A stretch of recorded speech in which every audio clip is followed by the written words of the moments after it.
La présence de Dieu peut faire référence à une révélation unique de Dieu à l'humanité. Le Seigneur dit à Moïse de considérer le tabernacle et plus tard le temple comme le lieu où il choisissait de se révéler. Ainsi, le tabernacle était le lieu où trouvait la présence de Dieu, Deutéronome 19-17.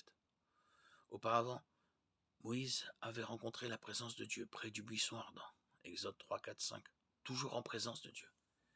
Mais il existe un autre sens dans lequel nous pouvons être en présence de Dieu ou hors de sa présence. David a parlé de la présence de Dieu au Sinaï. La terre trembla, les cieux donnèrent de la pluie devant Dieu. Le Sinaï lui-même trembla devant Dieu.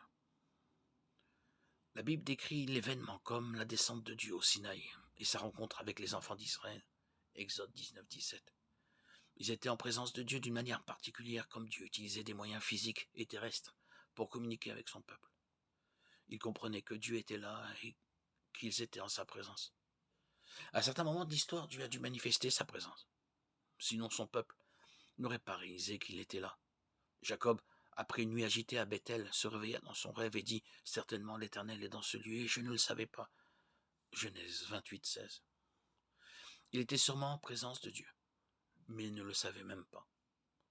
Nous faisons parfois une distinction entre la présence omniprésente de Dieu, son omniprésence, et la présence manifeste de Dieu. La présence manifeste de Dieu est le résultat de son interaction manifeste et indubitable avec nous. Quand Israël campait au Sinaï, Dieu était là depuis le début.